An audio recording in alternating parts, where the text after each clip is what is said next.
last lesson we used a numerical method to evaluate the limits of the function sine x over x at the point x equals 0. At x equals 0, sine x over x means x is sine 0 over 0, which is undefined or no number exists. So what we found out is x approaches 0, what happens? We did a calculation and we found out last lesson that as x approaches 0, either from the left hand side or x approaches 0 from the right hand side, the value of the function sine x over x approaches 1, 0.9999, 0.9999 on either side. It approaches 1 but never becomes 1. And we also found out by plugging in x equals pi and x equals minus pi that the function also crosses the y-axis at the point pi and minus pi.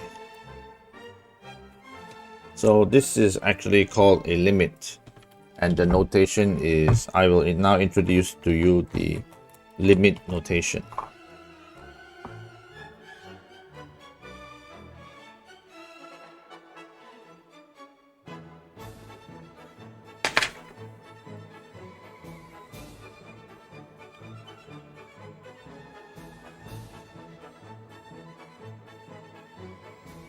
We actually can write it as the function f of x equals sine x over x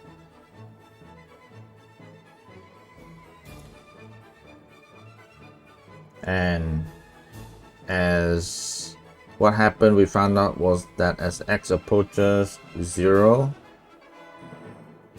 sine x over x approaches 1.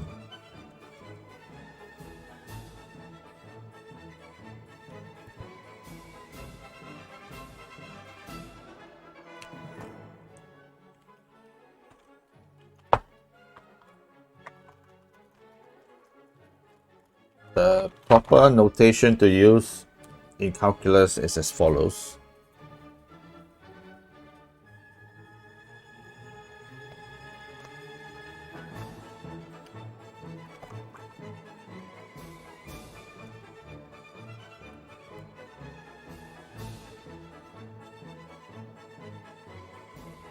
Limit lim as x approaches 0 of sine x over x equals 1.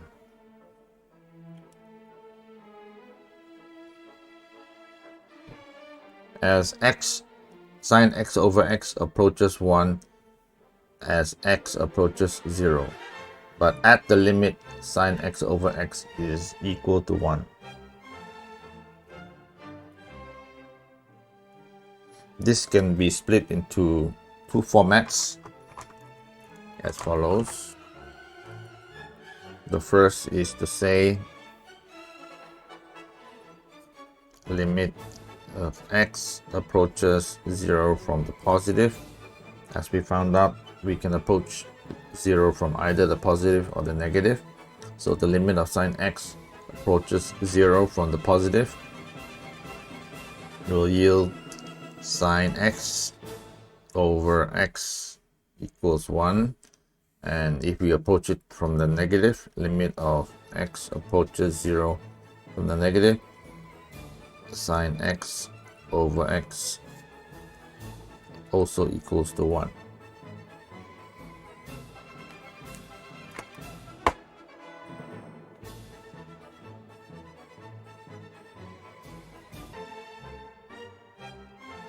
I will give a future lesson about the notation for x approaching the negative and x approaching the positive, and on intervals.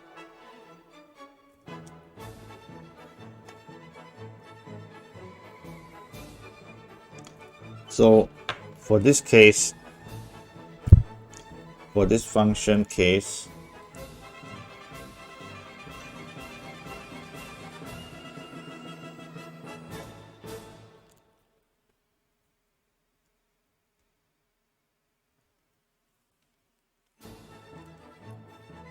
we have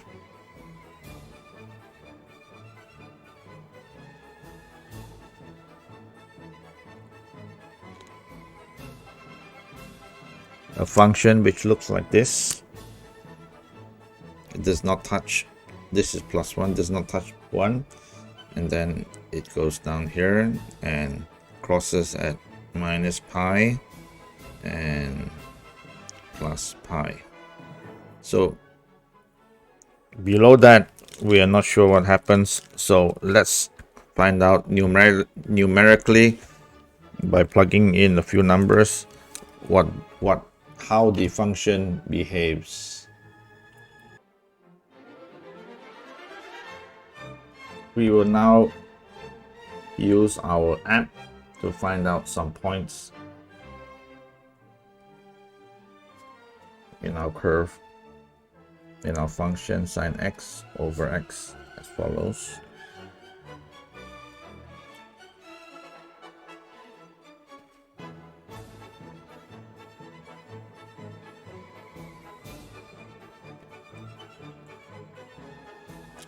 What we are trying to find out is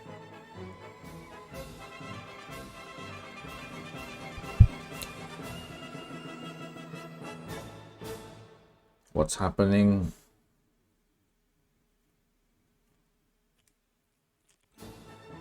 as the function, how the function behaves below the point 0,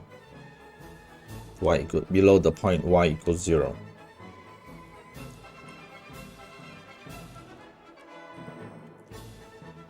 So I picked out a few points, and let's have a look at them. When the x values, I picked out a few x values. In terms of, we can think of it in terms of pi, like 10.5 pi. Let's go out this way, 100.5 pi.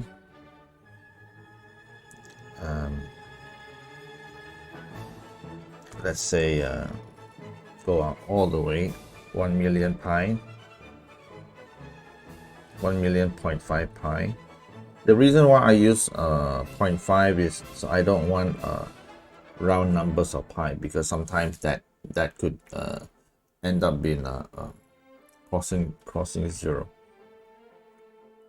And I picked out a few negative numbers also. At 0, at x equals 0, we know it's undefined. And I picked up a few. I'll pick out a few negative numbers: minus 10.5 pi, minus 100.5 pi, and minus all the way out 1 million pi. I'm gonna use my calculator app and show you how it's done.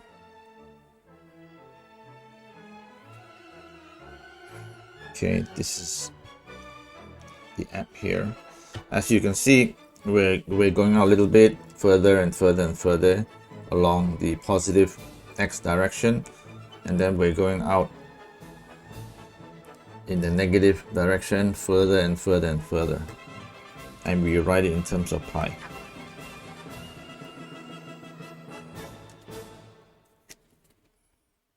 This is x, this is y, equals sine x over x.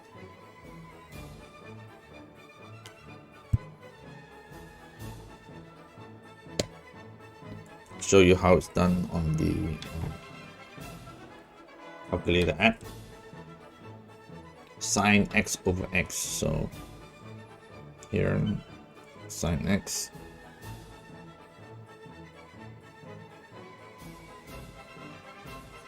divide by x. Will give you a curve like this. But if it's sine 10.5, we'll plug in 10.5 pi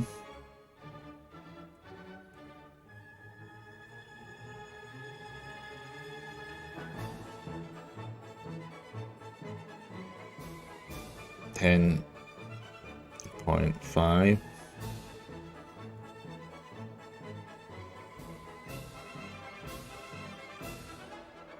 pi will give us a value of, let me write it down, 0.030315. 0.030315. We'll just take it to 6 decimal values and see what happens. The next value would be 100.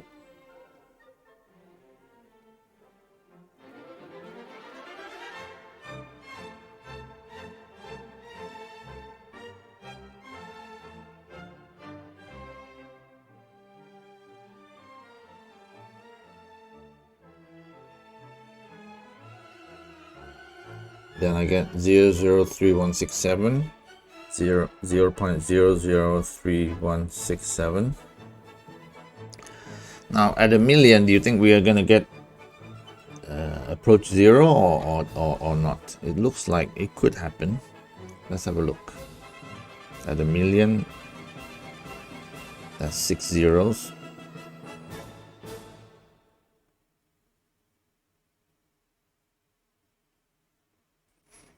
Okay, so 0.000000. Well, let me put a few more digits here just to show you it's not actually 0. 1, 2, 3, 4, 5, 6, 318, 318, 3097. Okay. At 0, it's undefined.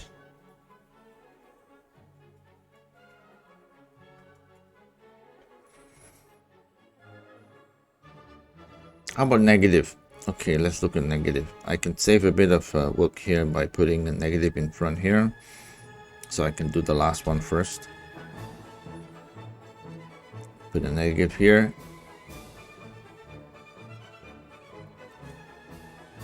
Get rid of this x. So I get 0.0. How many zeros here? 6 zeros. 1, 2, 3, 4, 5, 6. 318, 3097. Okay, that looks interesting. Very small value. As x approaches negative infinity and positive infinity, or a very big value, a very small value, sine x over x seems to approach 0. Let's finish this example. Then we'll have a quick discussion on what's happening. So 100.5 pi. I hope you're learning how to use the calculator. Just the way that I'm doing it, it's relatively straightforward. 100.5 pi over minus 100, sine minus 100.5 pi over minus 100.5 pi. So for 100.5 pi, x equals 100 minus 100.5 pi, the function would be, the value of the function will be 0.03167. That's 6 decimal places. And let's say it's 10.5 pi.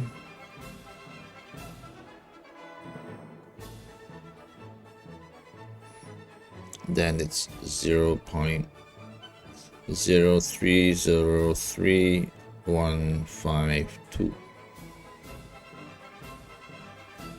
So looking at the behavior of this function, it seems like, this is the discussion now, it seems like as x gets bigger and bigger, 10.5 pi, 100.5 pi, 1,000,000.5 pi. As x gets bigger and bigger, the function sine x over x gets very, very small. 0.03, 0.003, 0.000003. And likewise, when x goes towards this direction, in the negative infinity direction, this function gets bigger and bigger.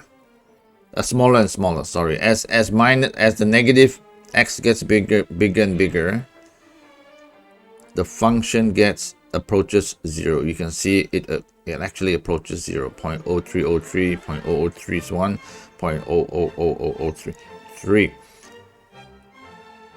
And it sort of makes sense because you think about it, sine x is bounded and it just goes between.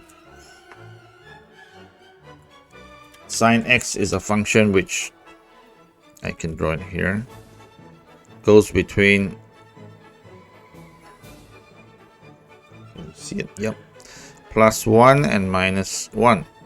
But x gets very, very big, so a number between +1 and -1 divided by a very big number, which is x, will give you a smaller and smaller number as x gets bigger and bigger.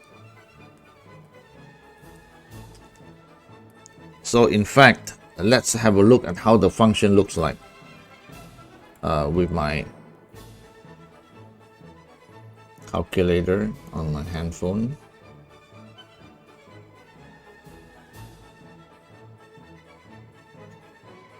Sorry.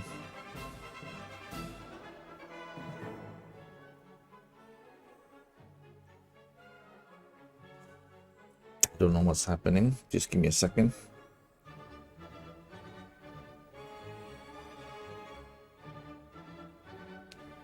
It just got into some sort of funny loop. I'm gonna type it in again. Sine x divide by x. Have a look at this.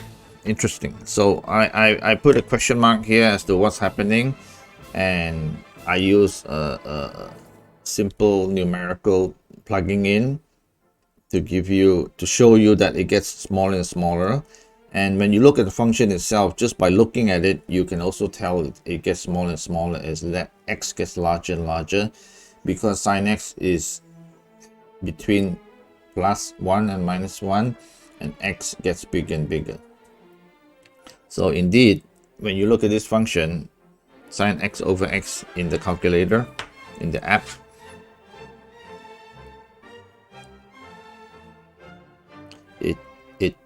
it fluctuates, but it gets smaller and smaller as x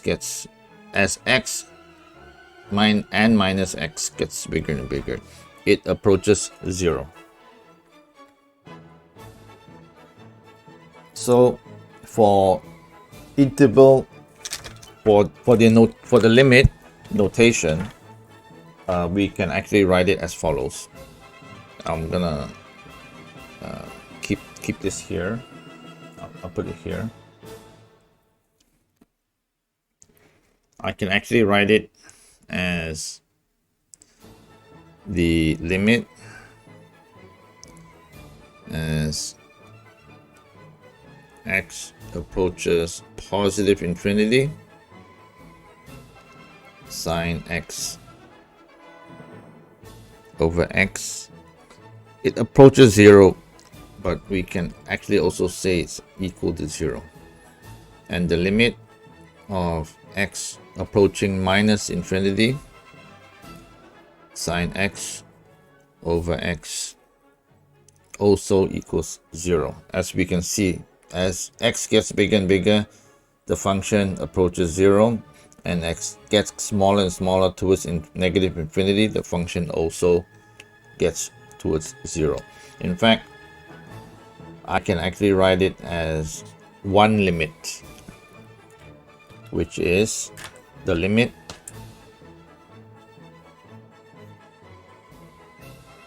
of x approaches 0, sine x over x equals 0. So I don't have to put a positive and negative. Sorry, as x approaches infinity.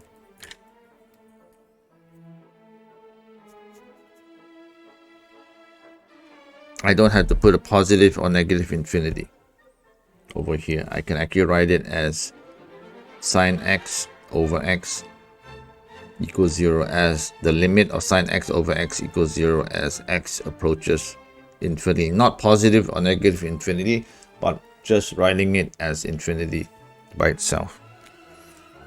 Thank you. See you next lesson. Bye-bye.